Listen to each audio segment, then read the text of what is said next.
consciousness of people na medyo mahilig sa celebrities and mahilig sa pelikula. Dahil form of entertainment din naman yung art, yung painting. And so far, hindi pa, medyo kulang-kulang pa tayo sa interest pagdating sa visual art. So, we're hoping that through this yearly, more and more people will be surrounded by paintings. At the same time, para matuwa naman sila, ayan, may mga celebrities na nagbibenta ng second-hand na gamit. So, Which hopefully next time, dumating na sila para yung mga stars natin na mga painter instead na celebrity lang. So para, para makita nila yung ibang forms of entertainment. so yung mga second-hand, yung mga used clothes and the dress or boots or whatsoever, mapupunta ito saan? At, well, pupunta siya sa Hands-On Manila Foundation. Meron silang isang project na tinatawag na Galing Mo Kid. So, isa siyang parang mentoring project. Tuturuan nila yung mga high-achieving students ng leadership skills. So, kami yung magpa-fund ng kanilang mga field trip, workshop. And another one is Berlani Foundation for mga bata na tinatry namin bigyan ng isang home at ma-maintain yung isang home na baka isara na nila para dun sa mga batang street children from 5 to 7 years old. Anong feeling mo kapag ganito nakakatulong ka? How nice Well, na? in our own little way, di ba? Hindi naman siya life-changing, pero in our own little way, kahit even with the arts to bring awareness, in our own little way, kahit sa mga artists na hindi masyadong kilala, malay natin one day, isa sa kanila maging national artist. Hindi natin alam. So ngayon pa lang, sana supportahan na natin sila. Kasi paano nag-start yung ganitong foundation, yung ganitong... Ay, hindi po ito ba? not foundation. Paano nag-start yung ganitong event, project? Paano ba nag-start to? Well, siguro po sa pagtitira rin abroad, parang medyo nakita ko rin siguro na wala sa kanila yung ibenta yung mga arts nila, yung mga painters, kahit sa kalye lang, may makita ka dito talaga na mga, parang mga painters na nag-exhibit ng work nila, tsaka gusto nila pakita sa mundo. Dito medyo nahihiya pa tayo or parang walang venue.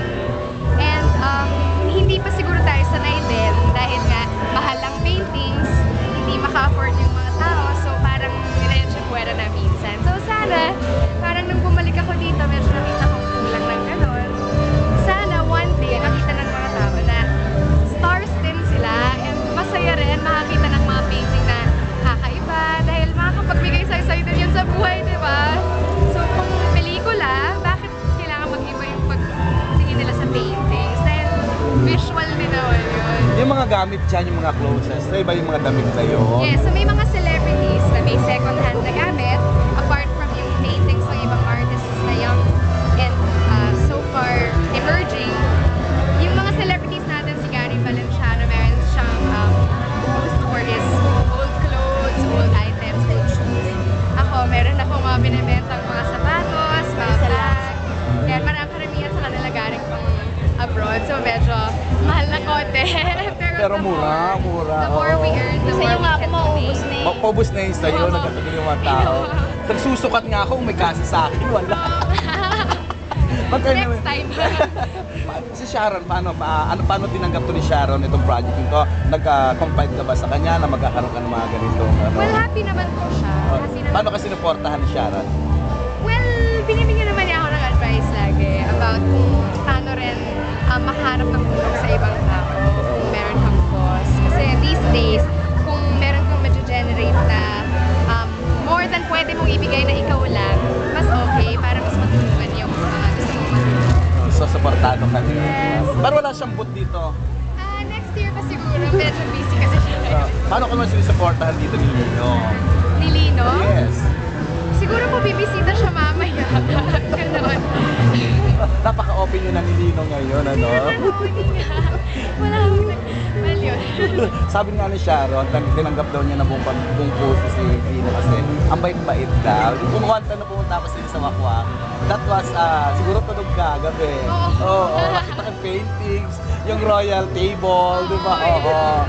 Pero paano tinanggap ni Sharon? Ikaw masaya ka ba? Ayoko po masagutin yan. Sorry. Dito na lang po tayo mag-focus. Anyway, ito si Sharon, paano naman sinusuportahan tong ganito? Kasi sabi ni Sharon, napaka-smart mo daw. Sana Well, daw... ganito lang po. Dahil sa nakita ko sa buhay ng mga hobby ko, nagkaroon ako ng pangarap. So yung pangarap ko na makatulong ng ibang tao and gumawa ng ganito and to perform na rin, ganyan. Hindi natin nare-realize na yung mga painters, yung mga writers, mga poets natin, may mga pangarap din. Dreamers yung mga yan eh. So, in our own little way, ito, some of our artists lang to, mga, siguro 1% lang ng lahat ng artists sa buong Pilipinas. So, sobrang konti lang yung nandito ngayon. Pero, may mga dreams sila, may mga pangarap sila. Just like yung mga artistas. Yung mga artista, maraming pangarap yan, nagagawa nila dahil sa suporta ng tao. And same with the painters na dapat din natin tangkilikin, dapat din natin, bigyang pansin, support. Speaking of support, sabi ni Sharon, yung dalawang kapatid mo daw, 2 little girls, sana daw mapalaki ng tulad mo. Sana daw, sabi ni Sharon, yung sa Proud na interview proud namin. sa'yo. Proud na proud sa'yo. Sana mapalaki ko rin yung dalawang 2 little girl, like Casey. Anong comment mo rito kapag sinasabi ni Sharon to? Well, kung sino man ako ngayon, dahil sa mga pagkakamali rin yun. So, dahil sa disiplina niya, nagawa ko ayusin yung buhay ko and ayusin yung pag-iisip ko. So, I'm sure okay na may mga kapatid ko. Pagpasok sa pelikula, tuloy na ba? Hindi ko pa po alam eh. Bakit? Kasi medyo po sa 2008 pa yung mga project na mangyayari. So, pinaplano na po namin yung next year. So wala pa ngayon so far. After So Casey in far. San Francisco, wala Paris. na. And Paris, I'm sorry. Napalayo na Casey yung and mga- Paris. After that, wala pa. Meron na pong mangyayari soon. Ayun. Tanong ka. Mali ba? Gusto niyo pong interview niyo iba sa ating mga book holder? Na-interview na namin sila. Yung si Richard kanina, Richard Gutierrez. Ayoko na niyan. Wala yan. Super sige, wala wag. po yan. Yung ganon ligaw-ligawan, wala. Bakit? Basta ako kay Lino lang Alam ako. niyo po ako, super busy po akong tao. So, medyo po, yung focus ko talaga, kapag nakabuo sa isang bagay, yun nga yung pagkakamali minsan, sobrang nabubuho. So, like dito, sobrang kaming naging busy sa pag-organize. Ito kasi 2 days na po ngayon. So, medyo hindi ko pa po kaya talagang mag-commit ng ganun kaseryoso sa relationship. So, talaga pong nahihirapan ako sa mga tanong na ganyan. Ay, sabi ni Sharon, tatakot daw siya sa'yo. Baka daw tumanda kang dalaga kasi wala daw sa isip ko yung ganon. Gusto nga raw niya, mag-asawa ka na.